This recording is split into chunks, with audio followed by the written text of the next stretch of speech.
पुनर्विवाह है।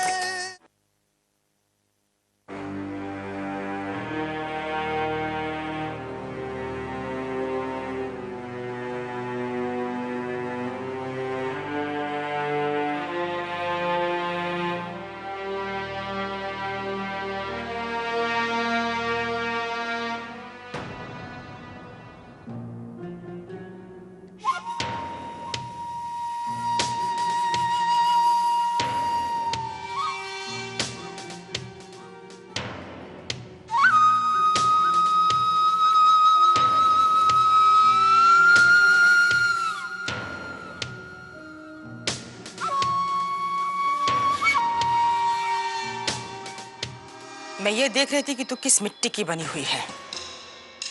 हाथ जोड़ के तुझसे कहा था ना मैंने कि मेरे बेटे की जिंदगी बख्श दे, पर तू है कि मेरे यश का पीछा ही नहीं छोड़ रही।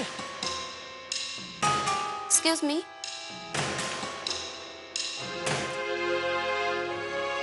आप चिल्लाइए मत, इससे आप पेशेंट को डिस्टर्ब कर रही है। और आप इन पे क्यों चिल्ला रही है? रात भर पेशेंट का ख्याल रखने में इन्होंने मेरी बहुत मदद की।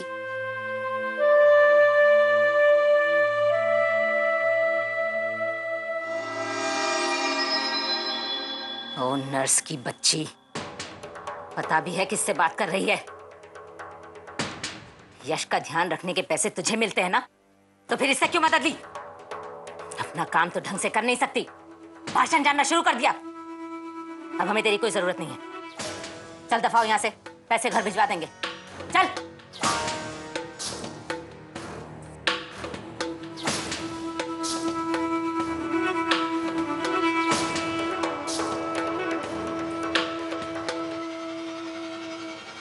ये लड़की ऐसे नहीं मानेगी भाभी। मुझे ही इसका सामान बांधकर घर के बाहर फेंकना होगा इसे। और सुन, जरा चारों तरफ कमरे में नजर घुमाकर देख ले। यहाँ हर तरफ तुझे अर्पिता ही नजर आएगी।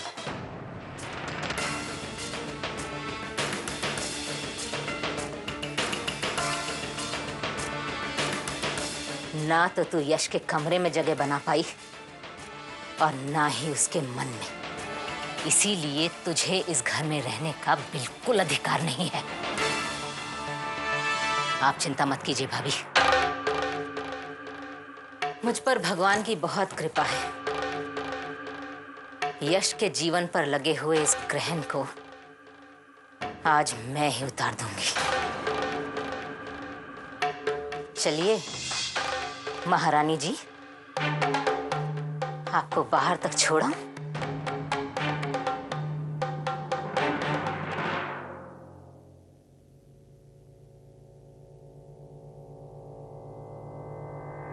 मेरे भगवान की कसम, कितनी अड़ियल लड़की है। गलती तो हमारी है भाभी, जो हमने इसे इतनी सुख सुविधाओं की लत डाल दी। तो अब ये घर छोड़कर ये जाएगी कैसे? अब जाती है यहाँ से कि नौकरों को बुलवाना पड़ेगा। दादी,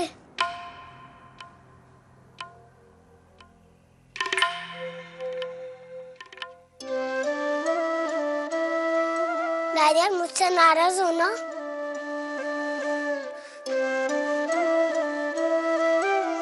मुझे पनिश करो, रूम में बंद करो, मैं कभी नहीं रहूंगा, प्रॉमिस।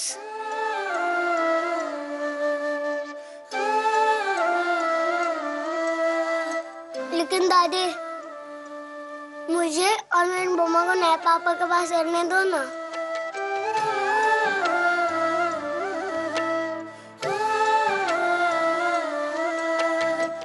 मुझे नए पापा बहुत अच्छे लगते हैं। प्लीज प्लीज प्लीज मुझे नए पापा के पास रहने दो ना, प्लीज प्लीज दादी।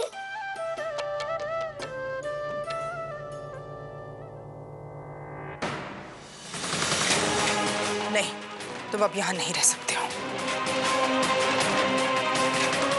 ना ही तुम्हारी माँ। अच्छा हुआ जो अपने पोते और अपनी बेटी को लेने आ गए आप।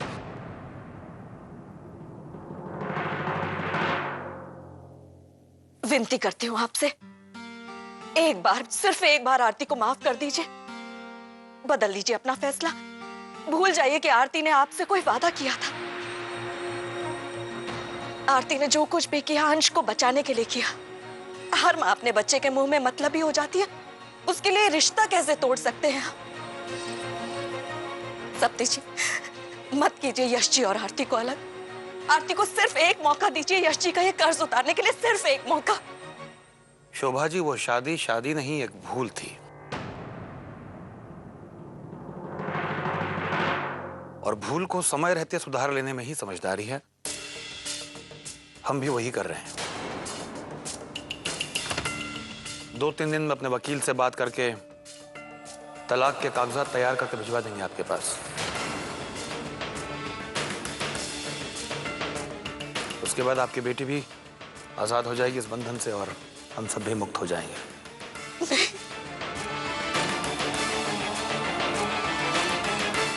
समधी जी, ये रिश्ता ईश्वर ने दिया है। पीर बाबा की दरगाह में जुड़ा है ये रिश्ता। हमें इसे तोड़ने का कोई अधिकार नहीं है। मैं आपको वचन देती हूँ कि फिर कभी आरती की तरफ से आपको शिकायत का मौका नहीं मिलेगा। मैं समझाऊंगी उसे। आप देखिएगा, वो इस घर की बहू, पत्नी, माँ होने का हर फर्ज जी जान से निभाएगी। कभी आपको शिकायत का मौका नहीं देगी। गायत्री जी, ये पुनर्विवाह यश जी और आरती की जरूरत है। मेहरबानी करके उनका साथ बने रहने दीजिए। मत कीजिए उन्हें अलग। भगवान के लिए मत कीजिए उन्हें।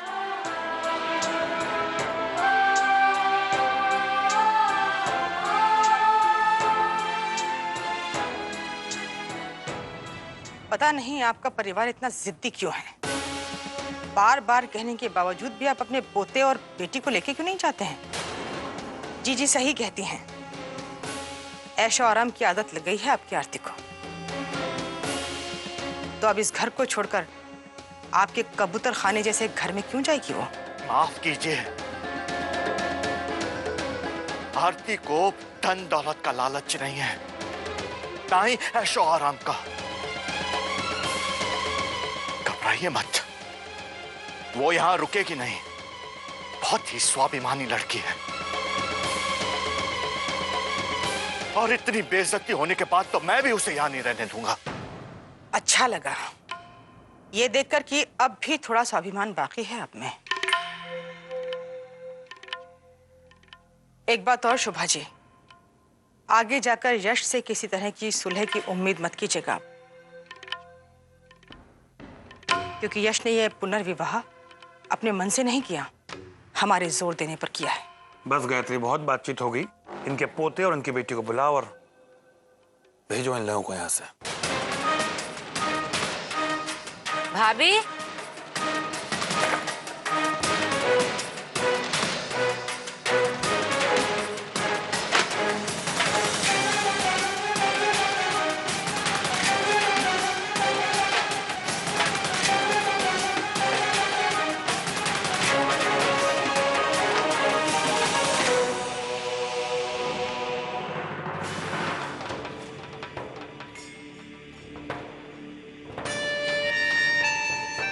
बड़ी मम्मी, मुझे यहाँ नए पापा के पास ही रहना है।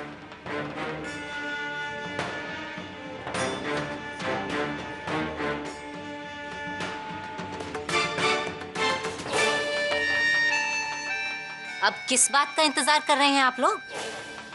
अब तो मैं आपकी महारानी जी का सूटकेस भी उठाकर ले आई।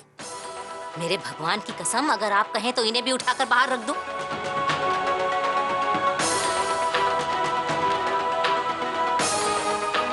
आरती चलो। नहीं बाबूजी,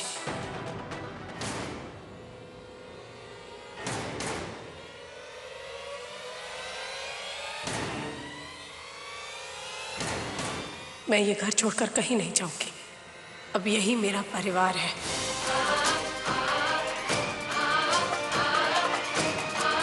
और मैं अपने परिवार को, अपने बच्चों को और अपने पति को छोड़कर कहीं नहीं जाऊंगी।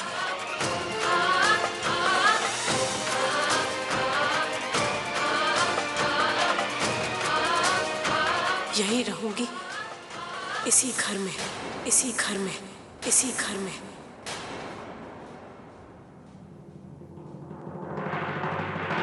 अपनी हर बात,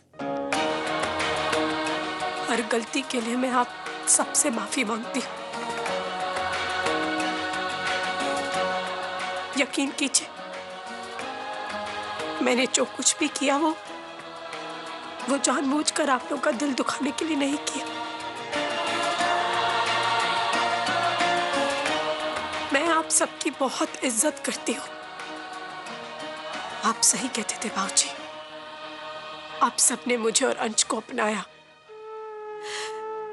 मेरे बेटे अंश को इस परिवार का नाम दिया, उसे उसके नए पापा मिले, भरा पूरा घर मिला। कमी तो मेरी तरफ से ही रह गई आप सबको अपनाने में। शायद अंश को संभालने, उसको संवारने में इतनी मग्न हो गई कि बाकी किसी और चीज का ध्यान ही नहीं रहा। क्या करती बाबूजी, अभी तक अंश को अकेले ही पालती आई थी ना।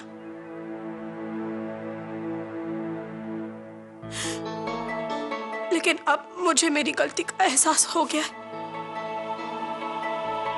यश जी ने मेरे बेटे के खातिर अपनी जान पे खेल के मेरे अंश की जान बचाई, एक पिता होने का फर्ज निभाया। मैं तो पलक पायल के लिए कुछ कर ही नहीं पाई। मैं आपसे भीख मांगती हूँ, मुझे एक आखिरी मौका दे दीजिए। मैं पलक और पायल को एक माँ का प्यार देना चाहती हूँ।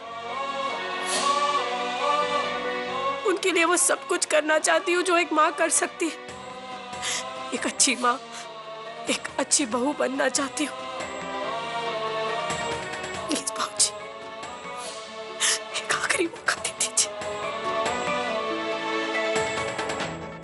मुझे मत भेजिए यहाँ से, मुझे यश जी के पास रहने दीजिए।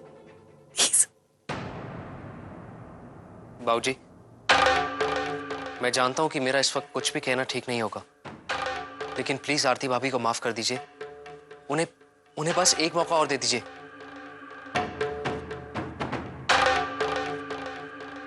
बाबूजी, मम्मी जी, बस एक और मौका दे दीजिए आरती को।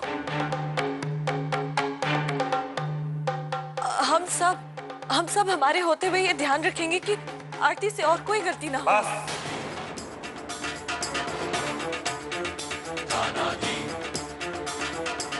मैं जिंदा हूं अभी,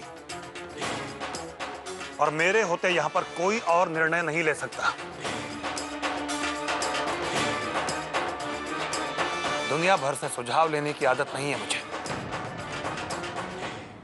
दुबे जी, ये बात पहले ही साफ हो चुकी है कि अब किसी प्रकार की कोई सुलह की गुंजाइश है ही नहीं।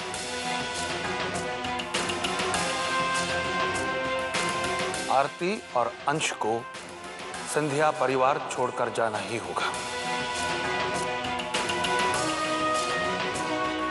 आप कृपया करके मुझे मजबूर मत कीजिएगा कोई सख्त कदम उठाने के लिए। नमस्ते।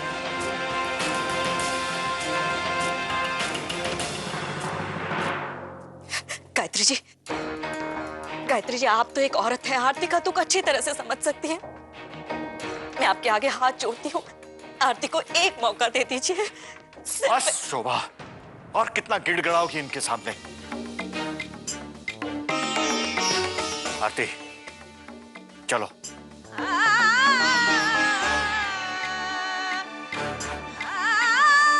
आरती, मैंने कहा चलो।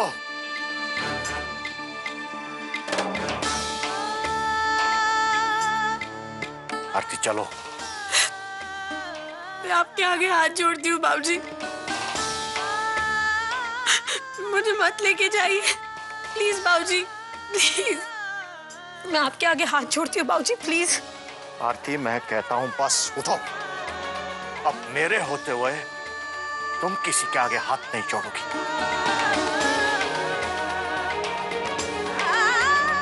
चलो चलो आरती। बाबूजी, बाबूजी मेरी बात सुनिए। बाबूजी, बाबूजी प्लीज, बाबूजी बाबूजी एक बार मुझे याशी से बात करने दीजिए। बाबूजी प्लीज प्लीज, बाबूजी बाबूजी नहीं, बाबूजी एक बार, बाबूजी बस एक बार मुझे याशी से बात करने दीजिए। बाबूजी प्लीज मुझे मत लेके जाइए। बाबूजी प्लीज प्लीज बाबूजी। जैसे आपके नए पापा ठीक होंगे ना, वो सबसे पहले आपको लेने आएंगे। क्यों झूठी आशा बांध रही है? ये झूठी आशा नहीं, इसे विश्वास कहते हैं। अंश कैसा है और कहाँ है?